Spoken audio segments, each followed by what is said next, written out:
Cloud Talk Live. This is the reactions video for the first, day one, really, of keynotes of Microsoft Ignite.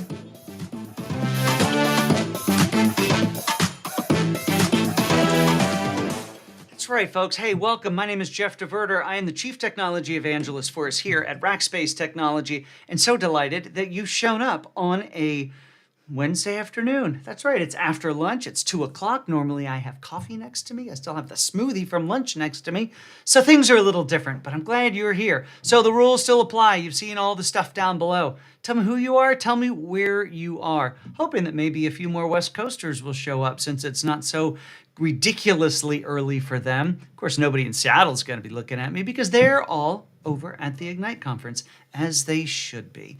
Well, my goal here today is to unpack for you what was announced and talked about earlier today, well, really just about an hour ago over at Microsoft Ignite with the keynotes.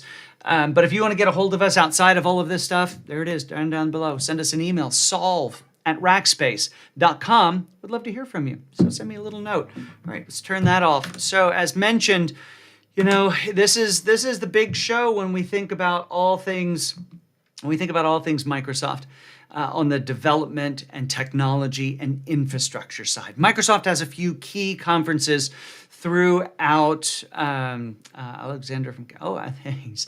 Hey, by the way, if you're introducing yourselves, apparently my little connector on the stream to see who is here not working so well. But I understand that Alexander from California is here. So welcome. Glad you're here. But I do see that Lisbeth is here from Mexico. I don't know why I don't see the whole thing. All right, I was just about to tell you about all the conferences. So Microsoft has a few key ones throughout the year. This is one of them, Microsoft Ignite. They're going to talk about infrastructure. They're going to talk about all the big ticket items. We're not necessarily announcing new devices, where they're not going to go super deep into 365. They're definitely going to brush over some of the partner stuff. But partner stuff, well, that's for Inspire, midsummer. We'll see you next summer for that one. They announced in Orlando, I think I don't remember the date, but maybe it's in the spring, but their Office 365 conference is going to be coming up. So they have a whole conference dedicated to that. But Microsoft Ignite, well, this one is all about the infrastructure. And as you might imagine, this conference was all about AI. In fact, here was Satya Nadella on stage, just showing some of the examples of things that are happening right now in their AI stack that they got to brag about a little bit today. Now, if I had been watching this earlier and playing a drinking game at the same time, not that I would indulge in such things, but were it be that it were true, I would not be sitting upright in here if the magic word was Copilot, because everything is a Copilot. Well, and in their justification, everything should be a Copilot. Hey, Michael, glad you're here from Houston. Yes, that has finally cleared up in Texas, which is nice. But they approached the conversation, I thought, in a very interesting way. Now, of course, as you can imagine, the lion's share of the conversation, or the person who got the most airtime, was our friend over here, Satya Nadella, CEO of Microsoft. Might I add, I think he's doing a pretty incredible job. We've got some rackers who are up there in Seattle at the event right now. In fact, there's no booths, but there are demo stations. So if you're over there and you want to go check those folks out, go meet them over at Demo Station 312. But the rackers would love to see you. Tell them I sent you and that you should buy them a beverage of their choice. But they were in the audience while they were up there and caught an image I wasn't able to screen grab very well. But they talk about the Copilot stack, because everything is a Copilot. Everything serves the Copilot. The Copilot is really the great enabler for you as an individual. Now, they talk about the stack. You can't see it very well on the picture because it's an iPhone taken in portrait mode. Megan would have loved it because it's in portrait mode. But I can't really zoom in super well. But they go through a conversation. He went through a conversation of talking about things from the lowest level of the stack all the way up. And that starts, of course, with a conversation of Azure regions and Azure data centers. And I've got all sorts of stats to share with you. They are up to, where did it all go? When we think about them in their data centers, there it is, 60 different regions, 60 regions. Can you believe that? And over 300 data centers by their estimation and their own math. That's more than their competitors have. And of course, that can be a little misleading, number of servers and all that and compute power. There are all sorts of things that factor into it, but pretty impressive that you've got over 300 data centers. As a company that manages a tenth that size, I know how hard it is to do that and how well we do it, might I add. But they're also touted some really interesting carbon metrics as well. So they are on target to meet their 2025 goal of utilizing as much 100% renewable, meaning non-carbon based power. They did throw the word nuclear in there, by the way, and I think which is a great green thing as long as it's done safely. So green source of power. And they even talked about how not only on target to do that by 2025, but also reaching goals that would allow them to offset all of the carbon they produced through their business endeavors of all time. So all the way back, I guess, to Bill's days. So that was really interesting. So they started things at that footprint. Then they stepped it up to the networking that connects it all. And here's something I wasn't actually aware of. And that is they are utilizing fiber, which is common for companies to use fiber to interconnect their environments, but they're using hollow core fiber. Now, if you know anything about fiber, you know it is a thin razor or hair-like thin glass tube that the light actually shines through. Well, hollow core fiber is, as the name implies, a bit of glass with a hollow core in the middle. And apparently those light photons can travel faster in air than they can through the glass. So there's only one manufacturing plant on the earth that creates it today, and they create it solely for Microsoft, which I thought was a really interesting bit of info. In fact, they say that their data through this hollow core fiber will move 47% faster. How about that? Making your co-pilots run faster. Drink. I said co-pilot. Cool. So they talked about they're into the silicon space now too. They're making their own chips. We'll get more into that in a second. But they have strong partnership with AMD and Intel. They led their silicon conversation with talking about great partners with their existing silicon providers. But they also have Azure Cobalt, which is it's called Cobalt 100 is the name, is designed by them, was created by them. And it is now powering parts of Azure today, but it's those parts that help either Azure run or other services like Copilot or 365 or other services they provide available. It'll be available in 2024 for customers to use, which is pretty cool. They're also adding in some new capabilities from AMD. And in fact, they've got an AI accelerator capability. Thanks, Megan, for bringing that up. Folks, who want to learn more about the Rackspace activities over at Ignite, well, there you have it. Check it out. And then they've got their own AI silicon as well. It's called Maya. And it is apparently really awesome and runs things really fast, but it's their own technology powering their own services, will be available for consumers again in 2024. Now, all of this to power core foundation models. They talked about ones that are both closed source commercial products, think OpenAI, as well as open source models that are available as well. And driving not only what we know as LLMs or large language models, the core foundation that makes all this AI stuff run, but also SLMs, SLIMs, if you ask me. But that's the small language models. And small language models more fit for purpose. They are more portable. They have less position points where you can actually get in and tweak them and adjust them. Think of the different parameters, still measured in the billions, might I add, but that's dramatically less than what you'd find in other large language models. But those will be available. And then they talk about Azure AI Studio. Azure AI Studio, a new offering to be able to safely and reliably, we would say responsibly here at Rackspace, build applications built on AI, integrating security, you can integrate your policies and such into the studio, and it will alert and inform and educate when you're either online or out of line and help you create this content or keep you from getting into trouble. AI Studio, pretty cool stuff. All right. Now, there also was days they gave a lot of time. Oh, let me show you this since we're still talking about infrastructure and such. They have created, there we go, up on the screen, Satya with a new rack that runs AI. And it's a rack that's fit for purpose, enabled to go in and run in traditional data centers. If I had zoomed in a little bit better, you would see that half of that rack on your screen, the left hand, is where the content goes, where the right content, which is where the compute goes, the GPUs and such. On the right-hand side, both power and very unique cooling as well. because as you know, these GPUs, they're hard to find. They are expensive. And no company has as many as they want. So it's important to use them as much as humanly possible. I've got to actually have an interesting podcast episode coming up with a company around that has some software to help people get the most, even overclock and oversubscribe a GPU. But what that also creates is very unique power requirements as well as very unique cooling requirements as well. Stuff runs hot.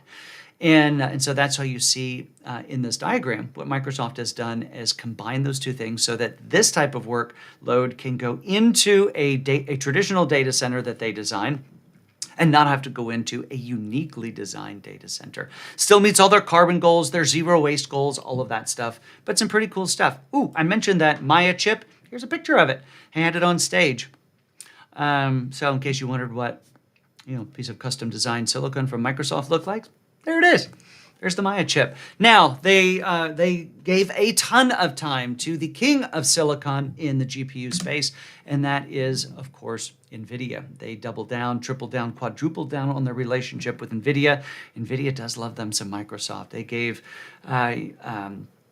it's really some great airtime to them. You can see on the stage there, they had Jensen Huang on stage. He is the CEO of NVIDIA. And it was interesting if anybody watched this, you watched it through the Microsoft portal, and there's a chat going on the side. And while there was a lot of oohing and ahhing about the capability, there was also an incredible amount of conversations about his jacket. And is it ostrich skin? Is it alligator skin? So who knows that bit of trivia? I don't know it. But all of this to drive towards usability and actual applications. So I already mentioned there's the AI Studio. Now, all of this was in service to the Copilot. And think of the Copilot as a GPT-like interface that surrounds your everything that you do inside of this ecosystem, whether it's in the Microsoft ecosystem or not inside of the Microsoft ecosystem. So all in service of the Copilot. We know that back on the 1st of November, they announced Copilot for Microsoft 365. Here's an image of that. Isn't that cool? And that was really around. This is where they dug in, and Satya talked about this an awful lot, which was great because he unpacked a ton of things. Because he talked about the core foundation models that are able to enable this stuff as well, and to get into the data that's required to make this stuff happen. There is a ton of things happening behind the scenes on data, and in what they call the Microsoft Fabric, which has been in preview. Has it been in preview? Yeah, it's been in preview of 25,000 customers in preview. Not a bad preview, Microsoft, but that is coming into production, well, today. They announced it today. It's generally available today. And what that does is it allows not just the data that lives inside of the Azure ecosystem to be a part of all of the AI goodness, but also pull data, mirror that data in from external sources as well, and get that into an environment where your Microsoft-driven AIs can think about that stuff. And one of those areas they really touted surfacing this content was not just the general Copilot, but this stuff showing up inside of Teams as well. So Teams they're doubling down. They released the new version of Teams not long ago, which was pretty cool. But it's all in service of the Copilot. So think about the Copilot as that one-stop shop for all things in your compute environment, whether that's making your email experience be better, whether that's making your Word experience be better, your scheduling be better, your conversations be better, transcribing notes inside of Teams for meetings being better. In fact, they even announced there's been some concern about,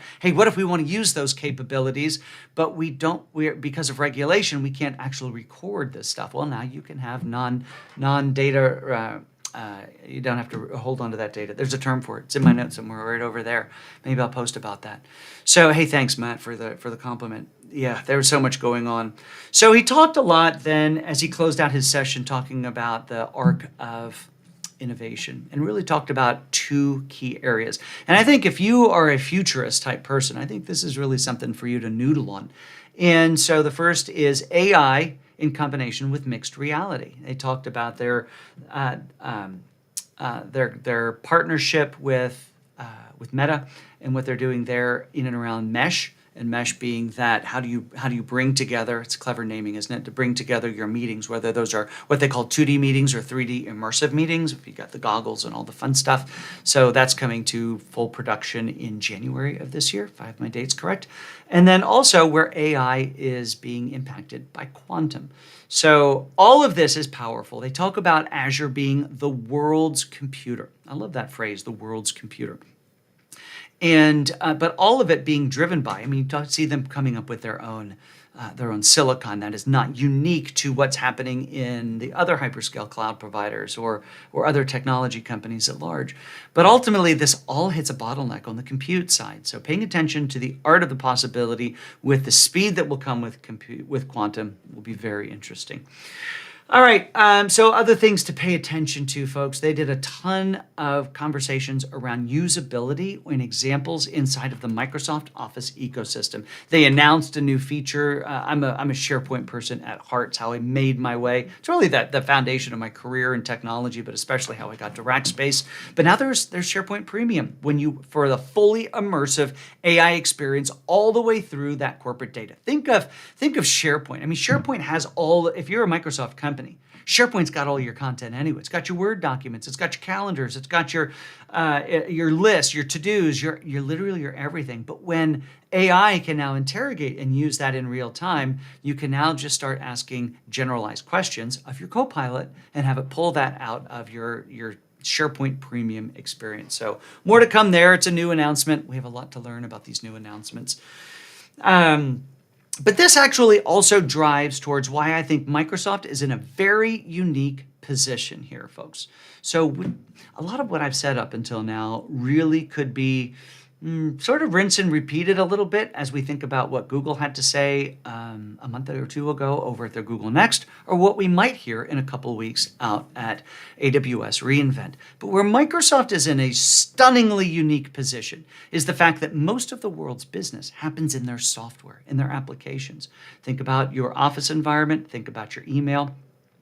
Whether you're running a Windows or a Mac computer, it doesn't matter. They own that work environment. And when they can then take the rocket science that is all of their AI capabilities and give you the use case in your day-to-day and help you save a ton of time. In fact, they threw some really interesting metrics of how much time people save when utilizing these Copilot capabilities baked in to the Office suite and the whole Microsoft experience.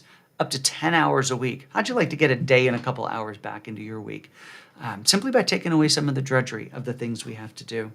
We saw some interesting stuff from Jared Separto. I always get his name wrong. Sorry, Jared.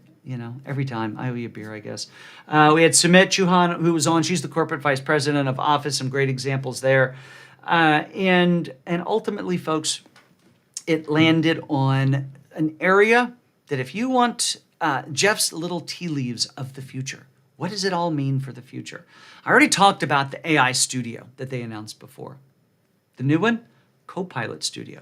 I used to say before today that if you wanted to have a rock-solid job in the IT world that would bring great benefit to your organization or anyone that was lucky enough to have you, I said become a Power Apps person. And that's the people, those are the folks who are writing applications to help automate the things that we do every day inside of this environment. That got trumped today with the announcement of Copilot Studio. And that is a low-code, no-code environment for creating Copilot applications. All the beauty that was the Power Up suite, but all of that required users to know the workflow, to know the things, to glue it all together. But when we talk about Copilot Studio, now we're connecting data sources. We're connecting we're doing some prompt engineering with a bunch of other stuff. There's some great videos that exist out there. They showed one today. But if you want to have a rock solid job for the foreseeable future, but you're not a data scientist and don't think being an AI genius maybe not be for you, becoming a genius in Copilot Studio, that's the future. What's the big takeaway from today? I'll give it to you in 3 things. First one, the Azure infrastructure environment, I'll call it second to none. Challenge me on that if you like. The second big update from today is the fact that they doubled down on their partnership with NVIDIA and their capability now to create their own silicon to make this stuff more ubiquitous, to make the AI environment more ubiquitous. Now, there's lots of things underneath of it, but then the combination of their ability to, in the use case of who you are every single day, and being able to create co-pilots that are unique to you and your environment and your organization, that's the other main key takeaway. The Azure infrastructure, the partnership and creation with their own silicon, and the Copilot Studio. Those are your big takeaways for today, folks. All right, I've got time marked on my calendar tomorrow to watch the keynotes, take copious notes, some screenshots to share with you, and I'll be back to share with you again the big takeaways from day 2 of Microsoft Ignite 2023. Folks, I hope you have a great rest of your day. If you have any questions, hit me up over on LinkedIn, down in the comments below. I check all this stuff. I'd love to respond. Have a great day, everybody. My name is Jeff DeVerter. I am the Chief Technology Evangelist here at Rackspace Technology, and I'll see you tomorrow with more reactions from Microsoft Ignite.